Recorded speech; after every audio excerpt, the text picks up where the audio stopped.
मेरे बच्चे, यदि आज तुम्हें मेरा संदेश दिखाई दिया है तो निश्चित ही तुम्हारे भी जीवन में ऐसे कुछ व्यक्ति हैं जो कि तुम्हारी हाँ का इंतज़ार कर रहे हैं, क्योंकि जब तक तुम्हारी उस बात में स्वीकृति नहीं होगी तब तक वह तुम्हारा इंतज़ार ही करते रहेंगे। और यह भी सत्य है कि उनकी बातों में, अर्थात जो उनकी विचारधाराएं हैं, उसमें तुम्हारी स्वीकृति होना अति आवश्यक है। लेकिन जब तक तुम्हें उस बात के बारे में पूर्ण ज्ञान न हो तो तुम किसी की बात में कैसे हामी भर सकते हो, क्योंकि तुम्हें पता होने के पश्चात ही तुम उन्हें हाँ भी बोलोगे और अपनी स्वीकृति भी अवश्य ही दोगे। इसीलिए आज मैं तुम्हारे समक्ष आई हूँ तुम्हें बताने और पूर्ण रूप से यह ज्ञात कराने की तुम्हें उनकी बात में हामी क्यों भरनी चाहिए, क्योंकि उसका कारण कुछ ऐसा है कि जिसे तुम्हें जानना और समझना दोनों ही उतना ज़रूरी है जितना कि तुम्हारा हाँ करना ज़रूरी है। क्योंकि मैं नहीं चाहती कि किसी भी बात को बिना जाने और बिना समझे तुम किसी भी बात पर यूं ही हामी भरो, बल्कि तुम उस बात को जानो और समझो, तभी तुम अपनी मर्जी से उस बात पर अपनी स्वीकृति दो। यही नियम के अनुसार सही है और यही तुम्हारे जीवन के लिए भी अति उत्तम होगा। क्योंकि यदि तुम हामी भर देते हो और बात को समझ ही नहीं पाओगे तो तुम्हारी हामी व्यर्थ होगी, क्योंकि तुम किसी के कहने पर हाँ करो तो यह बिल्कुल उसी प्रकार होगा जिस प्रकार माता पिता बच्चे को किसी बात के लिए हाँ तो करवा देते हैं, लेकिन बच्चा उस कार्य को कर पाएगा या नहीं ये ना तो जानना चाहते हैं और ना ही इस बात के बारे में वह सोचते हैं। बस वह इतना सोचते हैं कि वो जो सोच रहे हैं उनका बच्चा वैसा ही कार्य करे। लेकिन कई बार जैसा माता पिता सोचते हैं वैसा उनके बच्चे नहीं सोचते, अर्थात दोनों की सोच अलग अलग होती है और विपरीत दिशा में होती है। ऐसे में माता पिता की कहे अनुसार उनकी बातों में बच्चे खरे नहीं उतर पाते और माता पिता को इस बात से बहुत ही दुख होता है। लेकिन इस बात को कभी भी ना तो माता पिता सोचते हैं और ना ही जानने का अभ्यास करते हैं कि ऐसा उनके साथ क्यों हुआ, क्या कारण है कि उनके हृदय को उनके बच्चे के द्वारा इतना कष्ट प्राप्त हुआ। यदि वह इस बात को बारीकी से ध्यान दें कि जिस कार्य को जिस व्यक्ति को करना है उसे यदि उस कार्य में रुचि ही नहीं है या वह उस बात के बारे में सोच ही नहीं रहा है, जान नहीं पा रहा है और उसे कोई भी रुचि न होते हुए उस पर दबाव बनाकर कोई भी कार्य करवाना और उस पर किसी भी बात को डाल देना, करने के लिए दबाव देना, बच्चा उनके कहे अनुसार हामी तो भर देता है लेकिन वह कर नहीं पाता। इसी प्रकार मैं नहीं चाहती कि तुम हामी तो भरो लेकिन तुम्हें पता ही ना हो, क्योंकि तुम्हें पता नहीं होगा तो तुम्हारी हाँ करना भी व्यर्थ है। सबसे पहले मैं तुम्हें बताऊंगी कि तुम्हें कौन सी बात है जिसमें हामी भरनी है। पहला, एक व्यक्ति किस बात में हामी भरवाना चाहता है और वो कौन सी बात है जिसमें तुम्हें उनकी बात में हाँ कर देना चाहिए। और दूसरी बात के लिए तुम्हारी माँ संतोषी तुम्हें बताएंगी कि वह कौन सी बात है जिसमें तुम्हें हामी भरनी है, और उस बात को भी तुम्हें पूर्ण रूप से समझकर ही हाँ करना है मेरे बच्चे। उससे पहले तुम केवल एक बार हमारी खुशी के लिए जय माँ जरूर लिखना, और इस बात को ध्यान रखो कि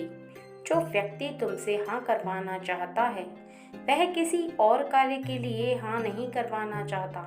बल्कि उसमें तुम्हारी भलाई ही छुपी हुई है। भलाई इस प्रकार से कि जिस कार्य के बारे में उसने सोचा है उसमें तुम्हारी सहमति इसलिए होनी चाहिए। जब कोई कार्य ऐसा प्रारंभ होता है जिसमें दो लोगों को साथ में कार्य करना होता है, तब दोनों ही व्यक्ति की सहमति उस कार्य पर होनी चाहिए और दोनों ही राजी राजी उस बात के लिए अपनी स्वीकृति दें, क्योंकि जिस प्रकार एक मुट्ठी बंद रहती है तो वह बहुत ही ज़्यादा शक्तिशाली हो जाती है, क्योंकि 5 उंगलियां जब इकट्ठी होकर मुट्ठी बनती है तब तुम्हारे पास उस मुट्ठी में काफ़ी ताकत होती है। इसी प्रकार यदि कोई एक व्यक्ति जिस कार्य को करता है उस कार्य को भले ही वह करने में कमज़ोर पड़े, लेकिन यदि दो व्यक्ति एक साथ किसी कार्य को करना प्रारंभ करते हैं और किसी कार्य को करने के बारे में सोचते हैं तो दोनों की बुद्धि बहुत ही ज़्यादा अलग अलग विपरीत दिशा में कार्य करती है। अर्थात किसी की बुद्धि इतनी तेज होती है कि वह जहाँ तक सोच सकता है वहाँ तक दूसरा व्यक्ति नहीं सोच सकता। इसलिए वह जानता है कि तुम्हारे पास उतनी बुद्धि है जो कि बहुत ही ज़्यादा तीव्र है और तुम उस प्रकार से सोच सकते हो जिस प्रकार से वह नहीं सोच सकता। अर्थात वह तुम्हें बुद्धिमान मानता है और यह सत्य भी है कि तुम बुद्धिमान हो, लेकिन उसके लिए तुम्हें हामी भरने के साथ साथ उस कार्य के बारे में विस्तार से विचार करना होगा। सोचना होगा कि उस कार्य को कैसे पूर्ण करोगे और उस पर कैसे सफल हो जाओगे। यदि तुम्हें उस पर रास्ता दिखाई दे और तुम्हारे समझ में उस बात को आए तो ही तुम हाँ करना, अन्यथा तुम्हें उस कार्य के लिए हामी भरने की आवश्यकता नहीं। क्योंकि मेरे बच्चे किसी भी बात के बारे में या किसी भी कार्य के बारे में सोच समझकर हाँ करना चाहिए। यदि बिना सोचे किसी भी कार्य के बारे में तुम हाँ करते हो तो निश्चित ही ऐसे में हाँ तो कर देते हो, लेकिन आगे के मार्ग पर तुम और भी ज़्यादा परेशानियों से घिर जाओगे। वो इसलिए क्योंकि तुम्हें हाँ करने के पश्चात उस पर कार्य भी करना होगा और कार्य तुम्हें समझ में नहीं आएगा। इसलिए तुम पहले कार्य को समझो और उसके बारे में पूर्ण रूप से विचार करो, उसके हर पहलू पर गौर करो, अच्छे पर, बुरे पर, नुकसान पर, फायदे पर, और फिर उसका आकलन लगाओ कि तुम उस कार्य पर कितना सफल हो सकते हो। यदि तुम्हारे हृदय को ऐसा आभास होता है कि तुम्हारा आकलन बिल्कुल सही है और तुम उसमें फ़ायदा कर सकते हो, तो अपने मुनाफे के लिए तुम उस कार्य पर हामी भरना। और यदि तुम्हारे हृदय को ऐसा आभास हो कि तुम उस कार्य को नहीं कर सकते, अर्थात तुम्हारी समझ से बाहर है, तो तुम उससे साफ साफ शब्दों में यह कह देना कि मैं तुम्हारे कार्य के लिए हाँ नहीं कहने वाला, और यह कार्य कोई साधारण कार्य नहीं है और ना ही कोई ऐसा व्यापार है जिसमें तुम्हें हामी भरनी है, बल्कि ये एक ऐसा कार्य है जो किसी भी व्यक्ति को किसी भी व्यक्ति की सहमति के लिए अत्यंत आवश्यक है कि वो दो लोग एक कार्य को करें। वो कोई भी हो सकता है, कार्य तुम्हारा व्यापार भी हो सकता है और नौकरी भी ऐसी हो सकती है जिसमें एक जगह दो लोगों को कार्य करना पड़ता है। कोई ऐसा पढ़ाई का और कोई तरक्की ऊंचाई का भी कार्य हो सकता है, जिसमें कि एक व्यक्ति बहुत ही ज़्यादा वहां तक पहुंचने में खुद को असमर्थ समझ रहा है और कमज़ोर महसूस कर रहा है। वह तुम्हारी साथ चाहता है और वह चाहता है कि तुम भी वहां तक पहुंचो जहां तक उसकी सोच पहुंचती है, लेकिन वहां तक कैसे पहुंचा जाए, इतनी उसकी बुद्धि कार्य नहीं कर पा रही है। इसीलिए वह तुम्हें अपने साथ रखना चाहता है, अर्थात तुम्हें अपने साथ सम्मिलित करना चाहता है। लेकिन तुम्हें यह बात बहुत अच्छे से सोच समझकर ही आगे कदम बढ़ाना होगा, क्योंकि यदि तुम बिना सोचे समझे आगे कदम बढ़ाओगे तो तुम्हें पीछे कदम हटाने में बहुत ही ज़्यादा कष्ट होगा और परेशानी का सामना भी करना पड़ सकता है। क्योंकि किसी भी कार्य पर आगे बढ़ने के पश्चात यदि कोई भी व्यक्ति बहुत आगे तक जाता है और पीछे मुड़कर वापस आने का प्रयास करता है, तो ऐसे में उसे भारी नुकसान का सामना करना पड़ता है। इसलिए जब भी किसी भी बात के बारे में या किसी भी कार्य के बारे में, किसी ऐसे मार्ग के बारे में जिस पर तुम्हें चलना है, तुम्हारे हृदय में विश्वास उत्पन्न हो, तुम्हारे हृदय को ऐसा आभास हो कि तुम उस कार्य को कर सकते हो, तभी उस व्यक्ति को आगे कदम बढ़ाना चाहिए। नहीं तो उस मार्ग पर चलने से पहले ही तुम रुक जाओ और उस पर चलने का प्रयास ही ना करो, क्योंकि ऐसे में समय भी बहुत ज़्यादा बर्बाद होता है और ऐसे में तुम्हारा आत्मविश्वास भी गिरता है और दोनों ही सूरतों में तुम्हारी हार होती है। और यदि तुम किसी एक कार्य पर हारते हो, अर्थात तुम्हारे हृदय को हार स्वीकार नहीं होती और तुम्हारा मनोबल गिर जाता है, इसलिए ऐसे कार्य को चुनो जिस पर तुम्हारा मनोबल गिरे नहीं और तुम्हारे हृदय को यह पूर्ण विश्वास हो कि तुम उस कार्य को कर सकते हो और तुम्हारा मनोबल लगातार बढ़ता रहे, तुम्हें आगे से आगे प्रेरित करता रहे किसी भी रास्ते पर चलने की और किसी भी मार्ग पर कठिनाई से गुजरने की। क्योंकि जो दैवी शक्तियां तुम्हारी बुद्धि को सही रखती हैं वह तुम्हारे साथ हैं। तो तुम्हें अगर विश्वास है तुम चल सकते हो तो निश्चित ही तुम चल पाओगे। और यदि तुम्हें ऐसा आभास होने लगे कि तुम ना उस मार्ग पर चल सकते हो और ना ही तुम्हें उस मार्ग के बारे में सही से पता है, तो ऐसे में तुम अपनी बुद्धि का प्रयोग करके भी उस मार्ग पर चलने का मार्ग बना सकते हो। क्योंकि कई बार जिस कार्य के बारे में हम नहीं जानते हैं, लेकिन यदि उस कार्य पर हमारे हृदय को इस बात का विश्वास होता है कि हम सीखना चाहेंगे तो हम सीख लेंगे और बार बार अभ्यास करने से ही किसी भी कार्य पर जीत प्राप्त की जा सकती है, तो इतना समझ लो कि तुम उस पर अवश्य ही जीतोगे। और यह भी सत्य है कि तुम उस पर जीत प्राप्त करने के पश्चात स्वयं का हौसला बहुत ही ज़्यादा बढ़ा लोगे। तुम्हें बताना चाहती हूँ कि यदि कोई ऐसा व्यक्ति तुम्हारे समक्ष आए जिसको तुम्हारे बारे में कुछ भी पता ना हो और तुम्हें उसके बारे में सब ज्ञात हो, तो तुम्हें इस एक कार्य के लिए बिल्कुल भी हिचकिचाना नहीं है और उसके कार्य पर तुरंत ही हाँ कर देनी है। वह कार्य क्या है वो तो मैं तुम्हें बताऊंगी ही, साथ में तुम्हें विस्तार से समझाऊंगी कि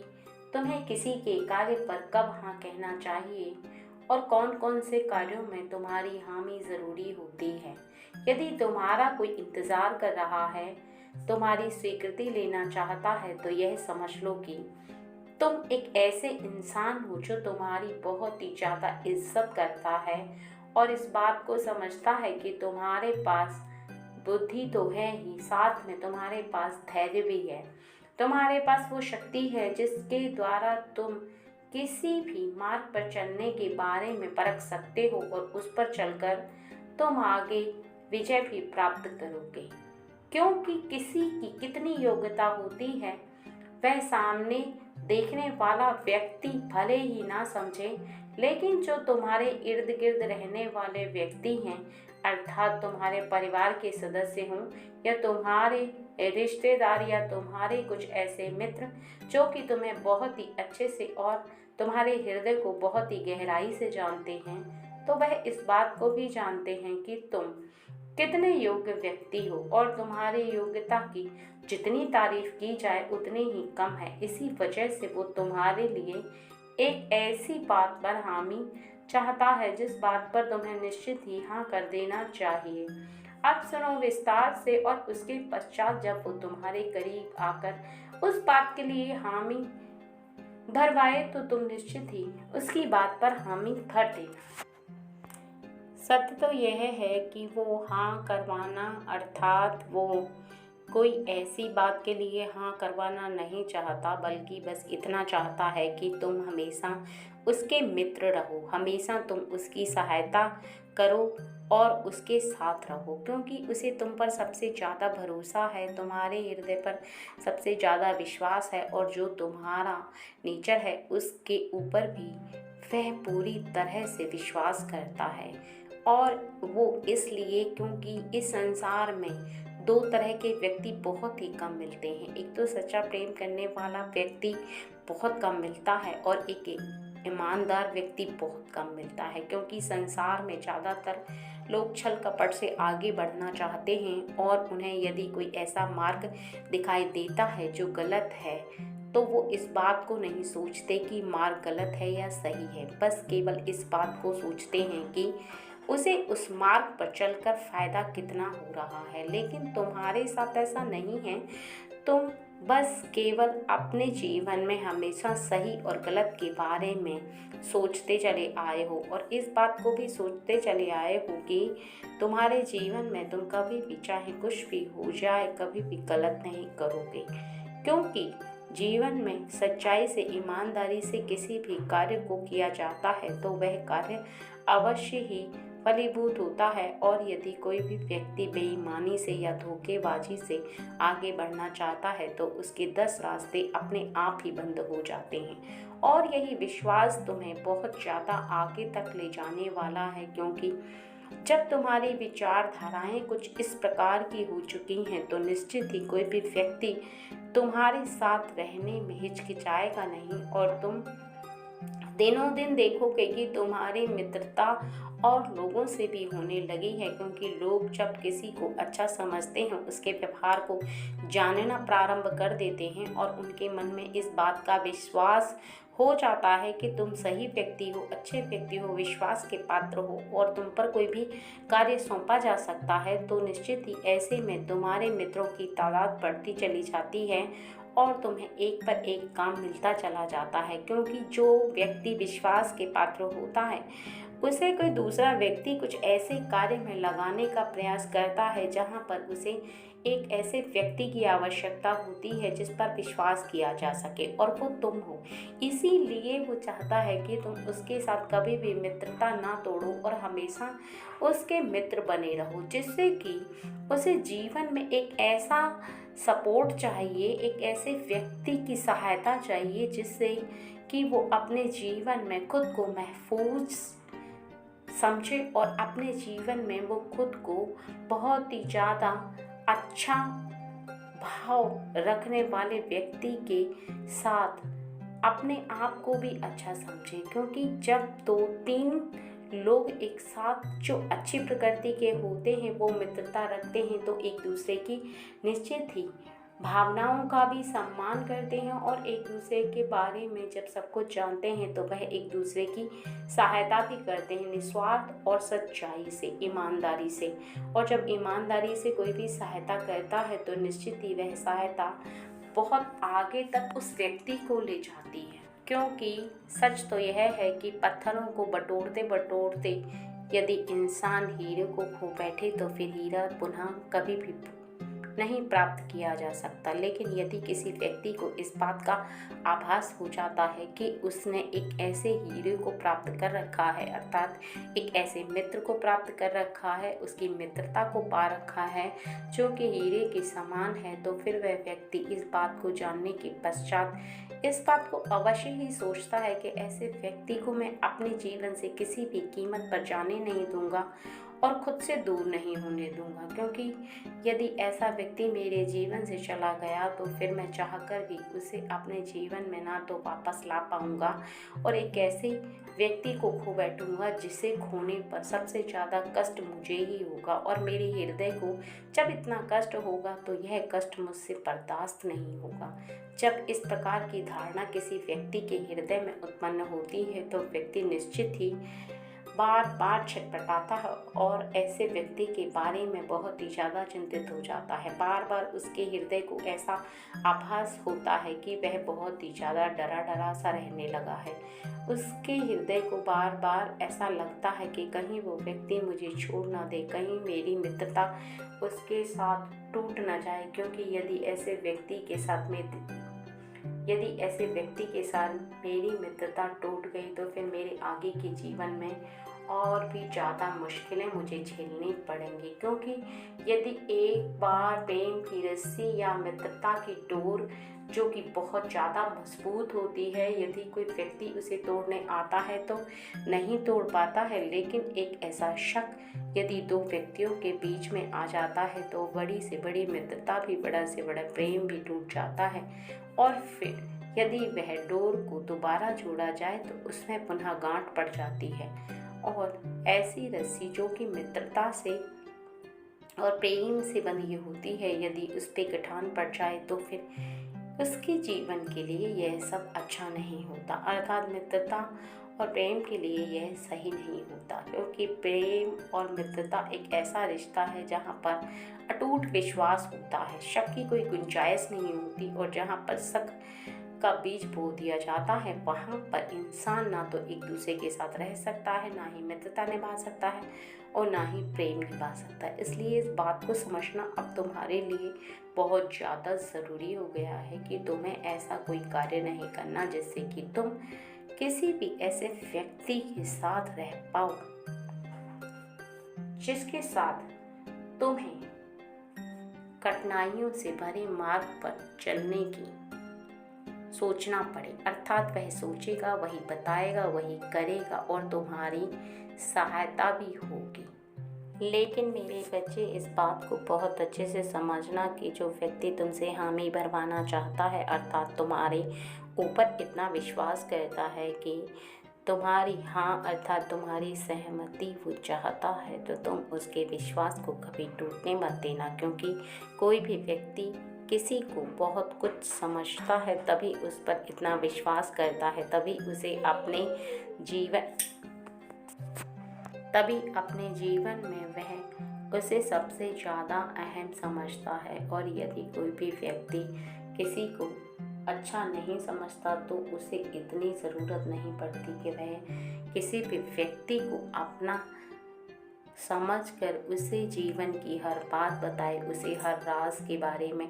बताकर उसे अपने हर कार्य में शामिल करे। क्योंकि आज के संसार में कोई भी व्यक्ति किसी को यदि किसी भी कार्य में सम्मिलित करता है तो इसका अर्थ यह है कि वह तुम पर बहुत ही ज़्यादा भरोसा करता है, तुम्हें भरोसे के लायक समझता है, तुम्हें एक बहुत अच्छा इंसान समझता है, तभी तुम्हारे ऊपर इतना विश्वास कर रहा है कि वह जीवन की हर बात को बताकर तुम्हें एक ऐसे कार्य के लिए हाँ करवाना चाहता है जो कि वह किसी को बताना तक नहीं चाहता। लेकिन यदि तुम उसके कार्य के लिए हाँ नहीं करोगे तो निश्चित ही तुम उसके विश्वास को पूर्ण रूप से तोड़ दोगे, क्योंकि ऐसे में व्यक्ति का हृदय तो टूटता ही है, साथ में उसका विश्वास भी टूट जाता है। उसे ऐसा आभास होता है कि शायद उसने जिस व्यक्ति का चुनाव किया है वह व्यक्ति सही नहीं है, वह व्यक्ति उस लायक नहीं है जिस लायक वह समझ रहा था। और यही बात तुम्हें बहुत अच्छे से समझनी होगी कि जब कोई व्यक्ति तुम पर इतना भरोसा करता है तो तुम उसके भरोसे को किसी भी कीमत पर टूटने मत देना। किसी भी कीमत पर तुम्हें इस बात को जानना और समझना अति आवश्यक है कि कोई भी ऐसा व्यक्ति जब तुम पर भरोसा करने लगे तो तुम समझ लेना कि तुम्हारे जीवन में तुमने वो पड़ाव पार कर लिया है जो कि एक आम इंसान पार नहीं कर सकता। उसका कारण केवल इतना होता है कि कोई भी भरोसा तब करता है जब उसे भगवान के समान तुम पर भरोसा हो जाता है। जीवन में धन और अपने कार्य से कोई भी किसी को जोड़ना नहीं चाहता। जोड़ना तब चाहता है जब व्यक्ति उस पर खुद से ज़्यादा विश्वास करता है और जानता है कि सामने वाला व्यक्ति उसके विश्वास को कभी टूटने नहीं देगा, हमेशा उसके साथ खड़ा रहेगा। चाहे परेशानी कितने भी आ जाए, तूफान कितने भी आ जाए, लेकिन चट्टान की तरह खड़ा रहने वाला उसके साथ वह मित्र उसे जीवन पर्यंत सुरक्षा प्रदान करने वाला है। और इस बात का भी वह भाव रखता है कि जिस प्रकार ईश्वर की शक्ति एक इंसान की रक्षा करती है, उसी प्रकार ईश्वर की शक्ति के द्वारा बनाया गया यह मित्र जो कि मुझे मित्र के रूप में प्राप्त हुआ है, यह ईश्वर का दिया हुआ एक ऐसा प्रसाद है जो कि मेरी रक्षा तो करेगा ही, साथ में मेरे जीवन को जब भी कठिनाइयों से गुजारना होगा या गुजरेगी तब भी यह मेरी अवश्य ही सहायता करेगा। और ऐसा सोचकर उसे ईश्वर से मिलाए हुए ऐसे मित्र की कीमत का बहुत ज़्यादा अंदाज़ा भी रहता है। वो उससे इतना प्रेम करने लगता है कि उस व्यक्ति को खोना नहीं चाहता। यहाँ तक कि वह अपने घर परिवार के सदस्यों को भी वह बात नहीं बताता जो कि अपने मित्र को बताता है। वह कार्य के बारे में अपने मित्र को बता देता है, लेकिन कई बार वो अपने घर के लोगों को नहीं बताता। जिस प्रकार कृष्ण के मित्र सुदामा थे, और यदि मित्रता होने के पश्चात भी, सुदामा गरीब होने के पश्चात भी कृष्ण के इतने बड़े मित्र थे कि सारा संसार इस बात को जानता है कि उनकी मित्रता की लोग मिसाल देते हैं, तो तुम्हें इस बात को समझ लेना चाहिए कि मित्रता की अहम भूमिका है इस संसार में। अर्थात उसका जो श्रेष्ठ ओहदा है वो तुम्हें अगर कोई दे रहा है तो तुम्हारे जीवन में तुम वैसे ही इतने महान बन चुके हो कि तुम्हें और ज़्यादा महान बनने की आवश्यकता नहीं है। क्योंकि जब कोई व्यक्ति भाग्यशाली बन जाता है तो उसके जीवन में कुछ ऐसे कार्य होना प्रारंभ हो जाते हैं जो खुली आंखों से देखने पर उसकी आंखों को चकाचौंध कर देते हैं और उसे निश्चित ही परेशानी से घेरने से पहले ही उसकी परेशानी उसके जीवन से निश्चित ही दूर हो जाती है।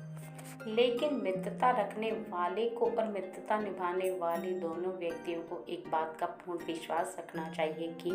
कोई भी व्यक्ति किसी को धोखा नहीं देगा। अर्थात अपनी तरफ से पूरी ईमानदारी निभाएगा, अपनी तरफ से पूरी कोशिश करेगा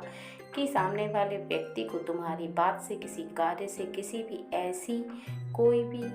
तुम्हारे जीवन में आने वाली परेशानी है तो वो एक दूसरे को बताकर उस परेशानी का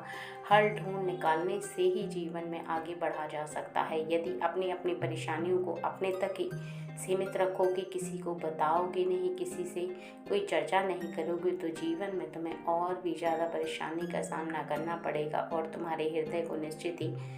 कष्ट सहना होगा। तुम्हें उस समय ऐसा लगेगा कि मित्रता रखने से कोई फायदा नहीं है, अर्थात तुम्हारा मित्र तुम्हारे किसी कार्य नहीं आ रहा है तो तुम उससे मित्रता तोड़ दो। लेकिन इस बात को बहुत अच्छे से समझना कि यदि मित्र तुम्हारी कोई मदद नहीं कर पा रहा है तो इसका अर्थ यह नहीं कि मित्र झूठा है या वह मित्र है ही नहीं, बल्कि इसका अर्थ यह है कि उसकी सामर्थ्य वहाँ तक नहीं है। और यदि किसी की सामर्थ्य वहाँ तक ना हो जहाँ तक तुम्हें पहुंचना है, अर्थात तुम्हारी परेशानी है, तो इसका अर्थ यह है कि तुम्हारी परेशानी कुछ ज़्यादा ही बढ़ी हुई है। उससे संघर्ष करो और उससे निकलने का रास्ता भी